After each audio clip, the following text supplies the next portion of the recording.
Hello friends, welcome back to my channel Health with Sonal. So, a vast majority of people normally use sugar in tea and coffee and in a variety of sweet recipes. But refined sugar has a very negative impact on our health and you should please stay away from it.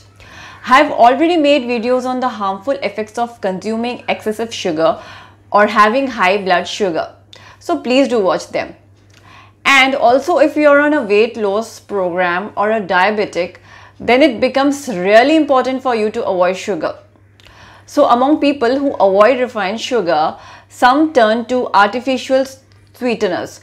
But according to studies, artificial sweeteners like saccharin, aspartame, sucralose have many side effects and harmful effects on our body. So due to these reasons, many people have switched to a natural sugar alternative or substitute. And today in this video, I am going to discuss about this sugar substitute, which is stevia. Also, I would highlight on some of the differences between sugar and stevia. So do watch the video till the end. So what is stevia? Stevia is a plant-based or natural sweetener, and we get stevia from the stevia plants. So stevia is basically a sugar substitute and you can use it if you want to avoid refined sugar and the artificial sweeteners too. And now let's compare stevia with sugar. So stevia is around 200 to 300 times sweeter than sugar. So this simply means that stevia is required in a much lesser quantity than sugar because it's very sweet. So you can sweeten your cup of tea or coffee, smoothies or any beverage, or also even use it in some recipes for the sweetness by adding in only a little amount of stevia instead of adding lots of sugar. Another important difference between sugar and stevia that you should be aware of is that the glycemic index of sugar is around 65 and the glycemic index for stevia is 0. So what's this glycemic index? Well, this glycemic index is basically a measurement or ranking of how fast or quickly a particular food after we have eaten it raises our blood sugar levels in the body. So simply put, if you consume a food which has a high glycemic index, it will raise your blood sugar levels quickly in your body. And basically this happens because these high glycemic foods are digested or absorbed quickly in our body and hence raises the blood sugar in our blood streams very fast. And since now you know the basic concept of glycemic index, you must have understood that since the glycemic index of stevia is 0, it will neither affect your blood sugar or insulin levels. And we are also aware of the fact that sugar has calories in it. And if we talk about stevia, well, can you guess? Any idea? Okay, so let me tell you that there is 0 calorie in stevia. So stevia is a 0 glycemic index, 0 calories and almost 0 carbohydrate sweetener. So anyone out there who just wants to avoid refined sugar like me or people with high blood sugar levels, pre-diabetic or diabetic can try out stevia. And even people who want to lose weight can use stevia as a natural sugar substitute. And since childhood we are told that if we have too much sweet, then it will cause tooth decay, cavities. So let's understand how does it happen. So we have both good and bad bacteria in our mouth. So whenever we consume sugar, the bad bacteria reacts with the sugar and produces acid on our mouth. And this acid in turn gradually weakens and destroys the tooth enamel. This tooth enamel is the visible outermost covering of the teeth, and ultimately a damaged tooth enamel forms into a cavity. So yes, if you consume excessive sugary foods and drinks, it may cause decay, gum disease and other dental problems too. Okay, so now I know that you must be wondering, what about stevia? Does it affect the teeth like sugar? Well, according to some studies, though stevia is sweet, but it has a different chemical makeup than sugar. So it behaves in a different manner than sugar and it does not affect the teeth or cause tooth decay like sugar does.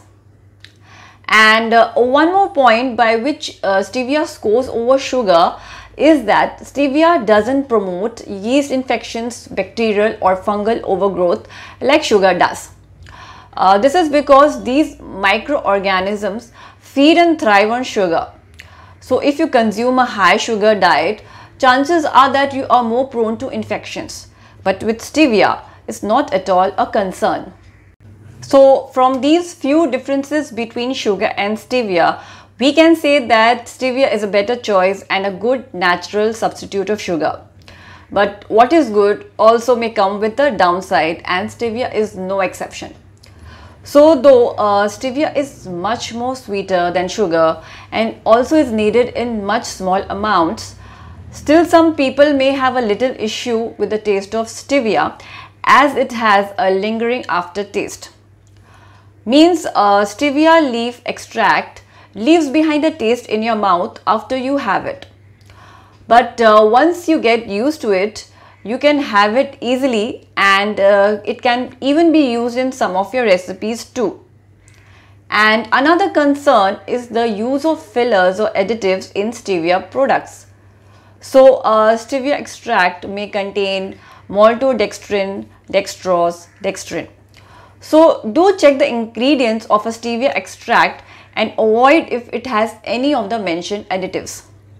Apart from this, you may also find inulin, which is basically a fiber, and some sugar alcohols like erythritol, xylitol, mannitol, maltitol and sorbitol written on a stevia product.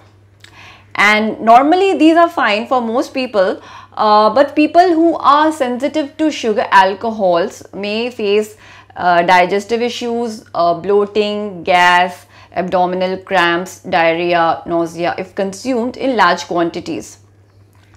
So if you already suffer from any digestive problems or start having these issues after consuming the sugar alcohols like in stevia products, then stay away from such products. Well, so now the next question is that what are the types of forms in which stevia is available and the things to check before buying stevia. So since stevia is a plant, so the basic or natural way it is available is in the form of leaves, like dried leaves. And when these dried leaves are grinded, then stevia is also available in a green powder form. So this is the most natural and least processed form of stevia. Apart from this, stevia is extracted and is also available in a clear liquid form. Also, you will find stevia extract in the form of tablets and white powder. And now the things that you need to keep in mind while buying stevia. So the more natural and original, the better. So go for the stevia extract which is the least processed or has gone through minimal processing.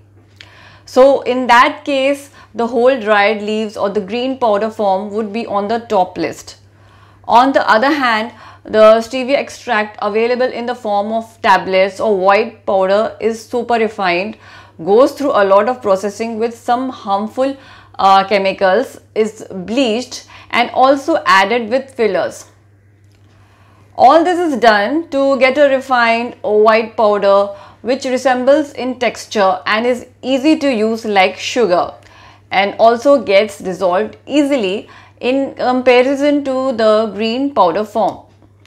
It also has very little or no aftertaste and it can be easily used in recipes. And if you just want to sweeten your tea, coffee, smoothie or beverages, you can even try the liquid stevia extract as it is not that much processed. So before buying any stevia extract or stevia product, just check the label, the ingredients mentioned on it, and you may go with the one which has 100% pure stevia extract in it and also has no added ingredients. So stevia can be considered as a natural and a better alternative for sugar when you are using pure stevia or 100% stevia extract minus all the harmful ingredients in it, which I have already discussed about. So check out the different types of stevia extract Experiment and use which suits you the best. But don't overdo and consume it in excess quantities. So thanks for watching the full video and don't forget to subscribe to my channel. Take care.